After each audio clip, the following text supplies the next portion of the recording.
एक कहावत है कि दुनिया उगते हुए सूरज को सलाम करती है, we salute the rising sun. लेकिन एक हम भारतीय ही हैं जो उगते सूरज के साथ साथ डूबते सूरज को भी सलाम करते हैं। इसका आशय यह है कि हम भारतीय सुख में जिस भाव से साथ निभाते हैं, उसी भाव से दुख में भी साथ खड़े होते हैं, साथ छोड़ते नहीं। यही छठ पूजा का मूल भाव है और हमारी भारतीय संस्कृति का भी। नमस्कार, आज छठ पूजा है, भगवान सूर्य की उपासना का पर्व, प्रकृति को नमन करने का पर्व। वैसे तो भारत को अगर पर्व और त्योहारों का देश कहा जाए तो गलत न होगा। जितने पर्व और त्योहार भारत में मनाए जाते हैं, शायद ही किसी देश में मनाए जाते हों। यूं तो पर्वों और त्योहारों का सिलसिला भारत में पूरे साल भर चलता रहता है, जिसकी एक लंबी सूची है। उनमें से एक खास पर्व है छठ महापर्व, जो कार्तिक मास के शुक्ल पक्ष के षष्ठी को मनाया जाता है। भारत के बिहार, झारखंड और पूर्वी उत्तर प्रदेश में मनाए जाने वाले पर्वों में छठ महापर्व एक महान पर्व है। धीरे धीरे यह त्योहार प्रवासी भारतीयों के साथ साथ विश्व भर में प्रचलित होता गया। नहाय खाए से लेकर उगते हुए भगवान सूर्य को अर्घ देने तक चलने वाला इस पर्व का अपना एक ऐतिहासिक महत्व है। छठ पूजा की शुरुआत कैसे हुई, इसके पीछे कई पौराणिक कथाएं प्रचलित है। एक कथा के अनुसार राजा प्रियवंत को कोई संतान नहीं था। महर्षि कश्यप ने पुत्र प्राप्ति के लिए यज्ञ कराकर राजा प्रियवंत की पत्नी मालिनी को बनाए गए खीर दी। इससे उन्हें पुत्र की प्राप्ति हुई, लेकिन वो पुत्र मृत पैदा हुआ। राजा प्रियवंत पुत्र को लेकर शमशान गए और पुत्र वियोग में प्राण त्यागने लगे। उसी वक्त भगवान की मानस पुत्री देवसेना प्रकट हुई। उन्होंने राजा प्रियवंत से कहा कि सृष्टि की मूल प्रवृत्ति के छठे अंग से उत्पन्न होने के कारण मैं षष्ठी कहलाती हूँ। हे राजन, आप मेरी पूजा करें तथा लोगों को भी पूजा के लिए प्रेरित करें। राजा ने पुत्र इच्छा से देवी षष्ठी का व्रत किया और उन्हें पुत्र रत्न की प्राप्ति हुई, और यह तिथि कार्तिक शुक्ल षष्ठी थी। तब से छठ पूजा मनाने का विधान है। एक कथा रामायण काल से भी जुड़ी हुई है। पौराणिक कथाओं के मुताबिक जब राम सीता 14 वर्ष के वनवास के बाद अयोध्या लौटे थे, तो रावण वध के पाप से मुक्त होने के लिए उन्होंने ऋषि मुनियों के कहने पर रासु यज्ञ करने का फैसला लिया।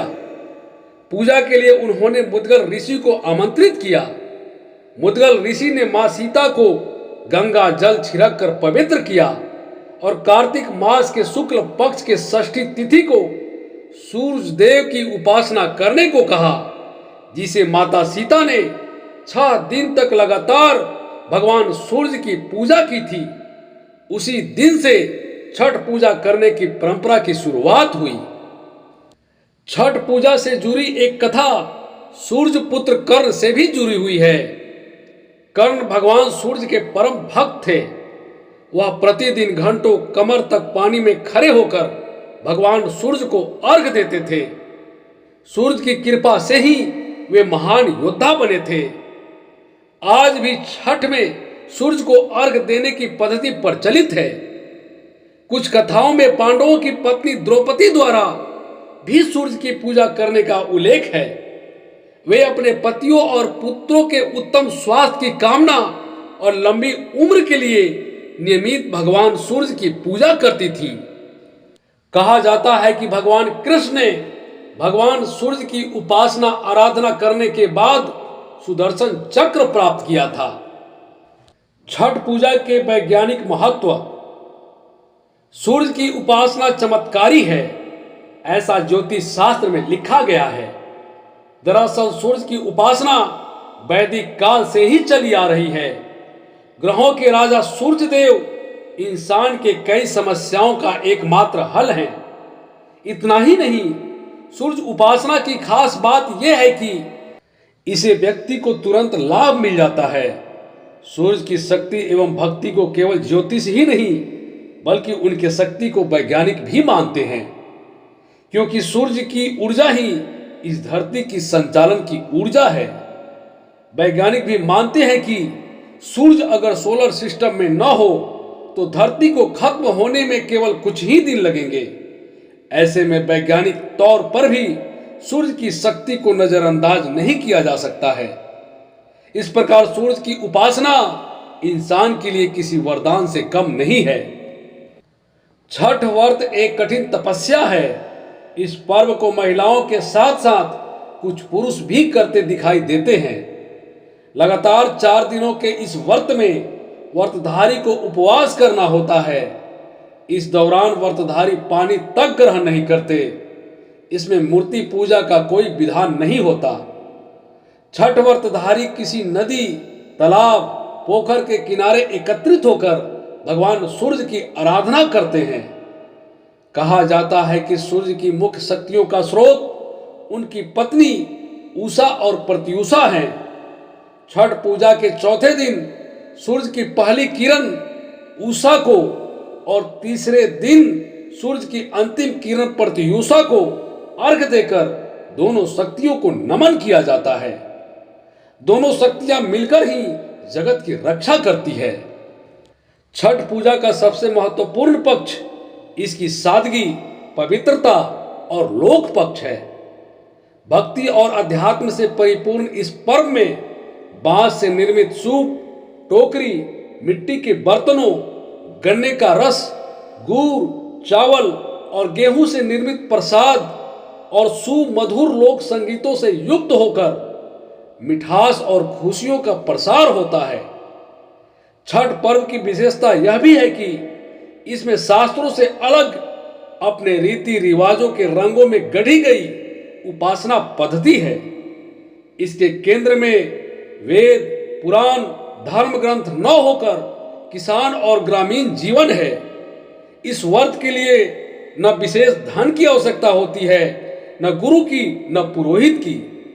यह पर्व सामान्य और गरीब जन भी अपने जीवन के दुखों को भुलाकर सेवा भाव और भक्ति भाव से भगवान सूर्य के प्रति अपनी आस्था प्रकट करते हैं। भगवान सूर्य बिना किसी भेदभाव के अपनी ऊर्जा और उष्मा धरती पर बिखेर कर धरती के समस्त प्राणियों को जीवन प्रदान करते हैं। वे स्वावलंबन के सबसे बड़े उदाहरण हैं। उनका ही अवलंबन पाकर समूची सृष्टि प्रकाशित है। यही कारण है कि सूर्य की उपासना का पर्व छठ भी पूरी तरह प्रकृति को समर्पित है। छठ पूजा वह पर्व है जिसमें राजा और रंक एक घाट पर माथा टेकते हैं, एक देवता को अर्घ देते हैं और एक बराबर आशीर्वाद पाते हैं। धन और पद का लोभ जहां मनुष्य को मनुष्य से दूर करता है, पर धर्म उन्हें साथ लाता है। अपने धर्म के साथ होने का सबसे बड़ा लाभ यह है कि आप अपने समस्त पुरखों के आशीर्वाद की छाया में होते हैं। छठ के दिन नाक से माथे तक सिंदूर लगाकर बैठी स्त्री अपनी हजारों पीढ़ी की अजिया सास, ननिया सास की छाया में होती है, बल्कि वह उन्हीं का स्वरूप होती है। वह एक सामान्य स्त्री सी नहीं, अन्नपूर्णा सी दिखाई देती है। ध्यान से देखिए, आपको उनमें कौशल्या दिखेंगी, उनमें मैत्रेयी दिखेंगी, उनमें सीता दिखेंगी, उनमें अनसुईया दिखेंगी, सावित्री दिखेंगी, पद्मावती दिखेंगी, लक्ष्मीबाई दिखेंगी और उनमें भारत माता दिखेंगी। इसमें कोई संदेह नहीं कि उनके आंचल में बंधकर ही यह सभ्यता वर्षों से जीवित है और आगे भी जीवित रहेंगी। छठ डूबते सूर्य की आराधना का पर्व है। डूबता सूर्य इतिहास होता है और कोई भी सभ्यता तभी दीर्घजीवी होती है जब वह अपने इतिहास को याद करे, अपने इतिहास को पूजे, अपने अतीत पर गर्व करे। छठ उगते सूर्य की आराधना का पर्व है। उगता सूरज भविष्य होता है और किसी भी सभ्यता और संस्कृति के समृद्ध और यशस्वी होने के लिए यह आवश्यक है कि वह अपने भविष्य को श्रद्धा और निष्ठा से संवारे, देश की प्रगति में अपनी उपस्थिति दर्ज करावें। यही छठ व्रत का मूल भाव है। खुशी होती है घाट पर जाती स्त्रियों को देखकर, खुशी होती है उनके लिए राह बुहारते पुरुषों को देखकर, खुशी होती है उत्साह और उमंग से भरे बच्चों को देखकर।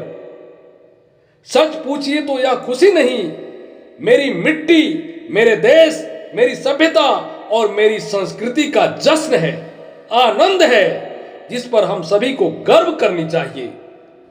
मेरी देश की माताओं, जब आप भगवान सूरज को अर्घ देने नदी में उतरे तो उनसे कहिएगा कि इस संस्कृति पर अपनी कृपा बनाए रखें, ताकि हजारों वर्ष बाद भी हमारी पुत्र वधुएं यो ही सज धज कर गंगा जल में खड़ी हो और कहे, उगा हो सूरज देवा भाई ले अरग के बेर।